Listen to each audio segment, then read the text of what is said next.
warahmatullahi wabarakatuh. Alhamdulillahillazi an'ama alaina bi ni'mati imani wal islam. Asyhadu an la ilaha illallah wa asyhadu anna muhammadar rasulullah. La nabiyya ba'da amma ba'd.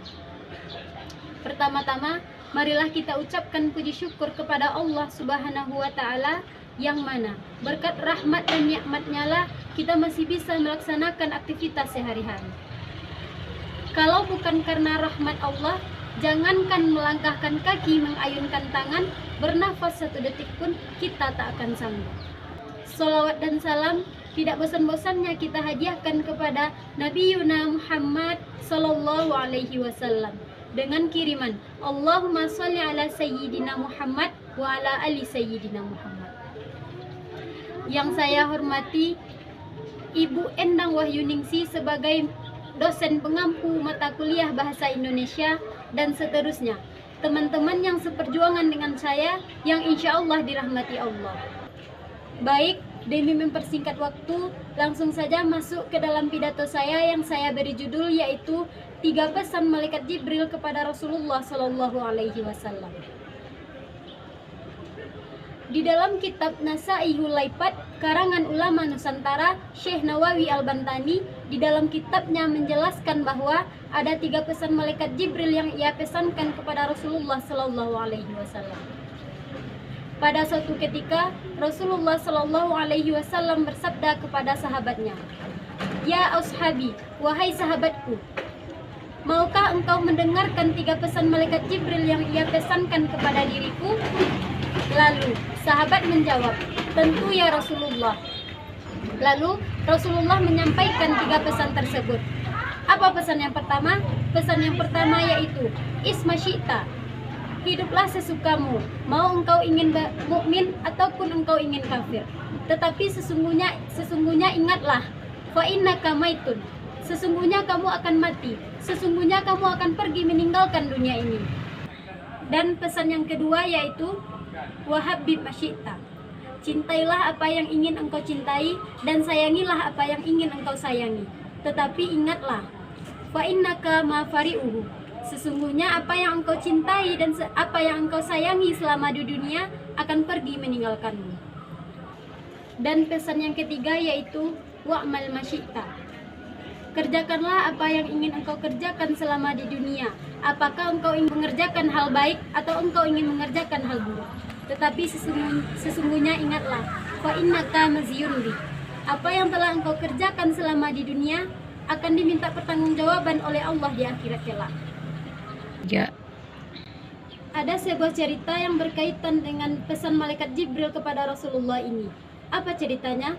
Cerita tersebut menceritakan tentang kisah seorang Imam Al-Ghazali, yang mana ketika beliau sedang sibuk menuliskan sebuah kitabnya, lalu datanglah seekor lalat sedang kehausan untuk meminum tintanya. Tetapi Imam Al-Ghazali tidak mengusir lalat tersebut, melainkan hanya membiarkan lalat tersebut meminum tintanya hingga lalat tersebut lega dan pergi meninggalkan Imam Al-Ghazali. Sepeninggalan lalat tersebut, Imam Al-Ghazali tertidur. Tetapi dalam tidurnya kali ini Allah menitipkan sebuah mimpi yang sangat bermakna. Apa mimpinya? Mimpi Imam Al-Ghazali tersebut yaitu beliau melihat padang mahsyar telah dibentangkan, mizan telah ditegakkan. Lalu datanglah giliran Imam Al-Ghazali untuk dihisab amalnya. Ada kabar bahagia. Apa itu? Kabar bahagianya adalah Imam Al-Ghazali lolos dari hisapan tersebut. Setelah selesai hisapan tersebut, Imam Al-Ghazali dipersilahkan untuk menuju surganya Allah. Tetapi di tengah perjalanan Imam Al-Ghazali menuju surga, datanglah sebuah pertanyaan yang Imam Al-Ghazali tersebut tidak mengetahui dari mana sumber pertanyaan tersebut. Apa pertanyaannya? Pertanyaannya yaitu, wahai Imam Al-Ghazali, perbuatan apa yang telah engkau perbuat selama di dunia hingga engkau bisa memasuki surganya Allah? Lalu dengan lantangnya Imam Al-Ghazali menjawab, aku bisa memasuki surganya Allah ini karena telah banyaknya kitab-kitab yang telah aku karang selama di dunia, telah banyaknya ilmu pengetahuan yang telah aku tinggalkan di dunia.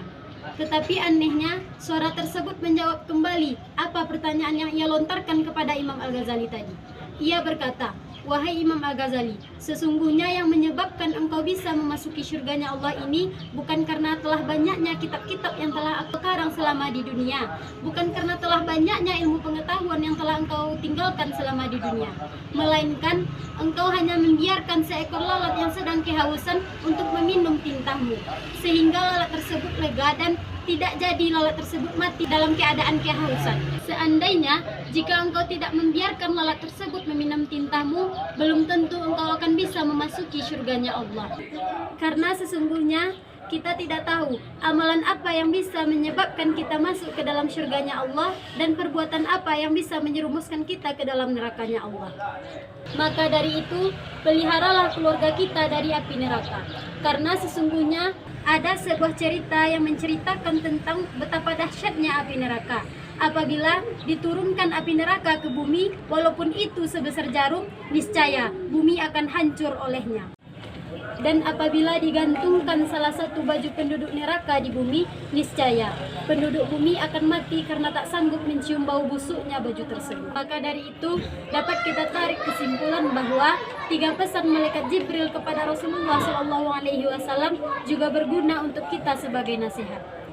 Kita boleh hidup sesuka kita, boleh mencintai apa saja, dan boleh berbuat apa saja. Tetapi kita tetap harus ingat bahwa semua yang kita lakukan selama di dunia ini ada konsekuensinya. Mungkin hanya itu yang dapat saya sampaikan. Kalau ada salah saya mohon maaf, karena sesungguhnya salah itu datangnya dari saya dan kebenaran itu datangnya hanya dari Allah. Saya akhiri dengan sebuah pantun. Tumbuh subur pohon meranti, berbuah lebat di sambar petir.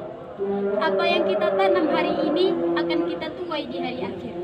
Wassalamualaikum warahmatullahi wabarakatuh.